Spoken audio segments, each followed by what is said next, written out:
Hi guys! It has been forever. I know, I'm slack. Not really. I've just been phenomenally busy. I've decided I am long overdue a video.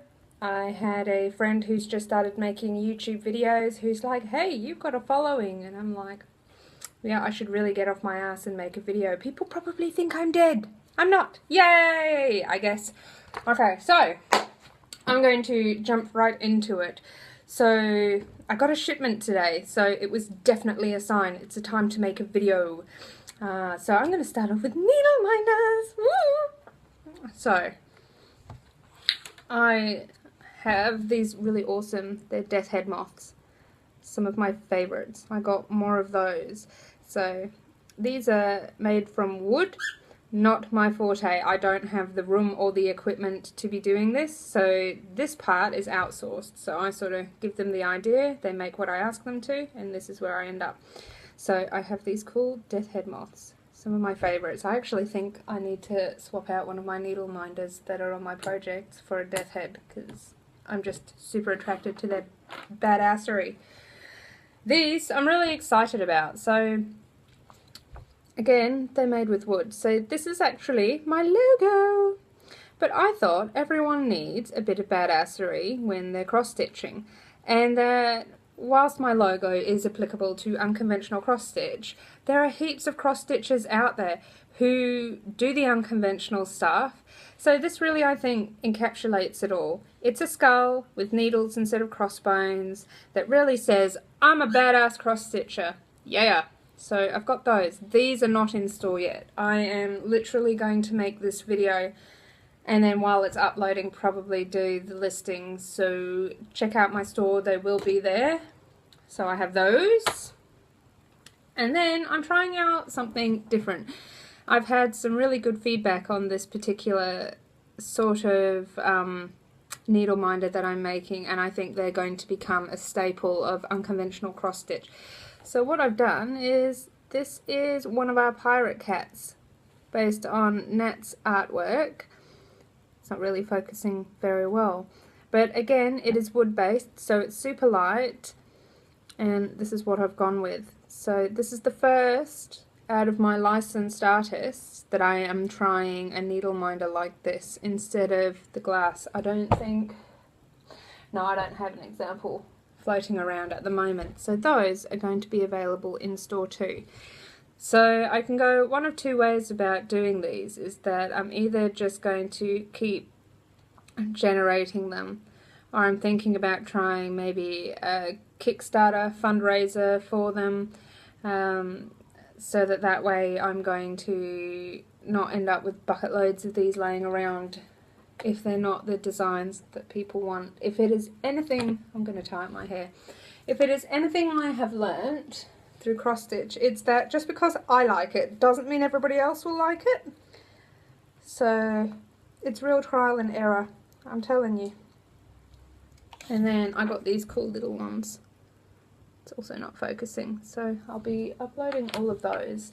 So I'm pretty excited at the direction we're going. Of course, in the post also I got an IKEA catalogue. I haven't unwrapped it. I am ignoring it. I'm ignoring you, IKEA, because I will go and I will spend money that I don't have, and it'll be a disaster. Yep, disaster. What else has been happening in life? I'm volunteering at the local school where my kids go, so I'm in the canteen there. That's really cool. I've met lots of lovely ladies and made new friends, so today was volunteer day. It is almost the anniversary, 1 year anniversary of me leaving the small town in the Pilbara that I lived in for 6 years. That's exciting and terrifying. A year already. I still haven't achieved everything I thought I would achieve in that time. It also means that for a year I've been applying for work, haven't got one. Why am I applying for work when I have this badass business, you say? I'm talking to myself right now. Like, I'm talking to you, but I'm on my own. I literally have a parrot as my companion. So I'm predominantly alone during the day, and I talk to people through Facebook, text messages, and that's sort of it. So it gets a bit lonely. So I'm looking for some adult interaction and to do something a little bit different. So I've been trying that for a year, got nowhere. I think if I was to count the number of jobs I've applied for, it could be possibly 4 figures easily. Yeah, definitely 4 figures. And do you know what's tripping me up more than anything? I have real estate management qualifications. I'm a biological scientist. I have my intro barista certificate, first aid. I'm qualified to do drug and alcohol testing. I've done phlebotomy, like you name it, I have done it. But I don't have 2 current references. And the job situation here is such now that I am seeing a lot of adverts ask for 6 current references and at worst 6 months old. My last job was in 2015, October it tied up in, and my manager, who I only ever met twice because he was actually based in not the town I lived in, he retired, he's gone. Nobody knows where he is, that's okay. So, yeah. I didn't actually have a supervisor in that job. But apparently I need one for my reference. Logic. So, can I say the F word on here? I don't think I can. Bugger it. Bugger it all. I don't care. It's been a year.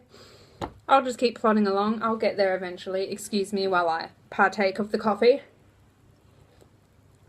Coffee is life. I need to make a pattern for that. Ooh, speaking of patterns, so I've been like fiddling around and having fun with all these like patterns, and I'm doing little memes and those sorts of things, and I even used a really dirty word. I'm not saying it because it is the dirtiest word in the book. I'm not saying it. I've made it and I'm going to cross stitch it for a friend, even though it's the dirtiest word in the book. Venus agrees. Mwah. Okay, so I'm doing lots of cool little meme patterns. For the patterns that I make, I only charge about $2.50 for, because I like there to be product, so patterns and needle minders in a range that everyone can afford. So I've got everything from budget all the way up to boutique, so that everybody can have a piece of unconventional cross stitch. And that's just, I think that's, would you call it a moral? Because I think everyone should be allowed to cross stitch, everyone should be able to access it. This art can be very expensive, so I try and enable all, and everything is the same quality, apart from seconds, but they're always mentioned, but I don't like wasting them. There is an immense sense of guilt when a needle minder goes wrong and I throw it away. I don't like that, that's waste. So where I can, unless it is completely unsalvageable, I will sell it as a second. So they do occasionally come up too. So just my little thing. I like being environmental, and I'm currently debating whether I can show you this really cool printer I got for my needle minder making. And it's called a continuous ink system. So CIS? Yeah. And once upon a time, they were made as cheap rip-offs. So you had this little like compartment with all your ink tanks, and then you had all these tubes that would weave into your computer, and it would, I don't know, I never had one, but it would tap into your ink, and you'd have a continuous ink system instead of all this incredibly wasteful and expensive, I'll have you know, genuine ink that you were having to replace all the time. Lots and lots of waste. But printer manufacturers have finally clicked on, A, the environment matters, thanks guys, particularly to Epson, because you're the one I got. I think there's only one other, Canon are doing them too at the moment. So the environment matters, and cost matters too, and I chew through a phenomenal amount of ink. It's incredible. I chew through a lot. That and printing, photographic printing paper, I go through a lot of that too through my manufacturing process. So I'm just looking at it as to whether, I don't really want to twist it around too much because I don't want, oh my gosh, I hope I didn't just, I think maybe it was just stuck there or something, but see whether I can show you. Oh, sorry, my bad. Can you see it all? There it is. So there's all the like little ink bays. It's really cool. So I just flick this up and I fill it up. I'm sorry for dropping you. Yeah, so it's called a continuous ink system, so I'm really excited. It's another way I can be more environmentally friendly, and that's important to me. I'm a little bit of a hippie. Not too much though. I can't really call myself a full-blown hippie because I still do things like use technology and, you know, I'm not 100% environmentally savvy. So yeah, so anyway, I've got that going on. I have... Does anyone else who... Oh, wow, I'm even losing it. I have so much fabric going on at the moment. Like, so much fabric. Mostly from Under the Sea Fabrics. How cool is that? I've got a few other bits and pieces, but there's no labels on them, so I don't actually know where they came from. This is an undersea fabric. How pretty is that? Not sure what I'm going to use it with yet. So I want to stitch up all these little memes I've done. So I think I'm going to be going through my stash of hand-dyed fabric and picking out cool fabrics to use. But I mean, quite literally, like, you know, I'm going to show you this too without dropping you this time. But can you see that? See all that fabric? And that's just some of it. I think it's a stitcher's curse, really, isn't it? We get all this fabric. And we keep collecting, and we keep collecting, and we keep collecting. But I will use it all eventually, I promise. So, work in progresses. I'm sorry, I feel like I'm rushing today, but I have to. It is 1:04. I'm running out of time for everything. So, this one's really big, so I'm going to be like...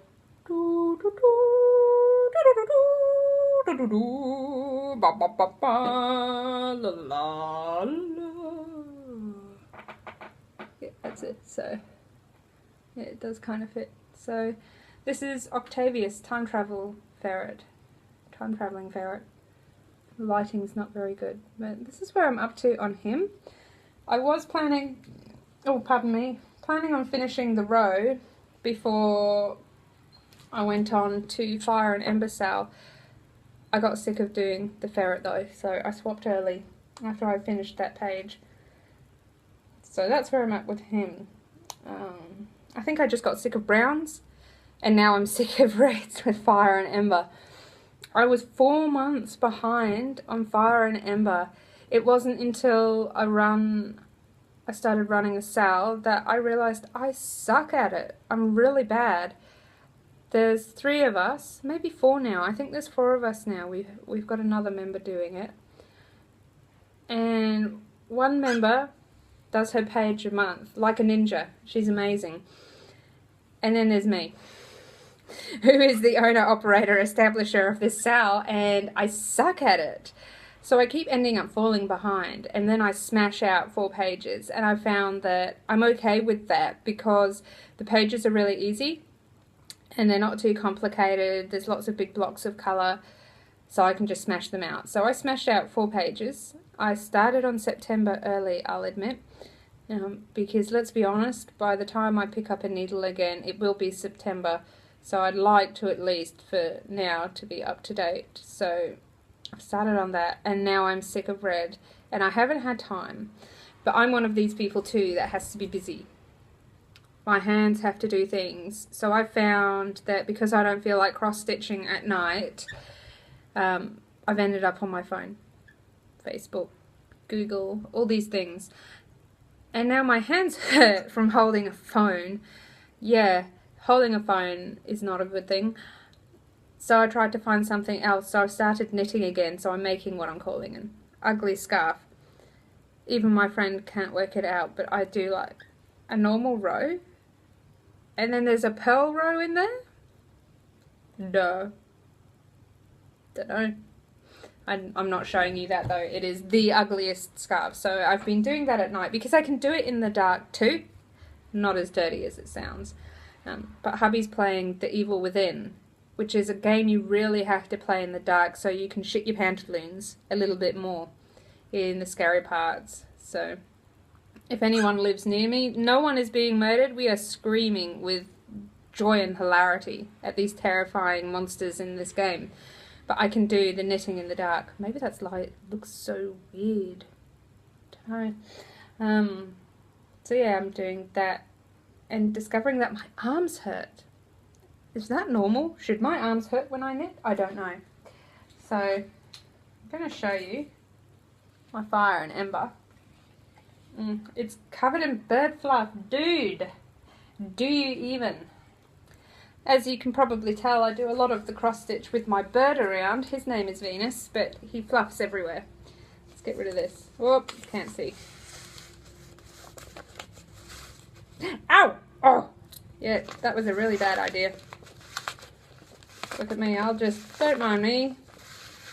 I'm sure you all have time to sit there and wait for me. I'm bleeding! Can you see? So I'm stitching this one on the side because I didn't want to use a giant frame. So my way around it was to do it sideways. So that's how it's meant to be. But in the name of using a smaller scroll frame, I'm stitching him on his side. Which sounds really easy, but it's actually terrifying because every time I start a page, even though everything matches up, I'm like, what if I've got it wrong? You know, I'm meant to be, what if I've got the wrong side? Or what if, because I take my pattern off and I've just taken it off now, and now I'm looking at it going, shit, which way does it go? But I haven't screwed up yet, and I'm over halfway now, I think, so I want to show you these two. So these are dragon needle minders. You see them? It's one of my little rainbows. They're I call them water dragons. And I discovered this awesome chick in Mandurah, which is technically a part of Perth as far as I'm concerned, my city. And she makes these dragons, so propositioned her and said, hey, do you think... And here we are today, and she makes me these really awesome dragons that I can turn into needle minders, and I love them. And I was meant to put all my rainbows up for sale, but I'm selfish sometimes. I kept one for myself. YOLO! As the saying goes. So yeah, spring's finally hit as well here in Perth.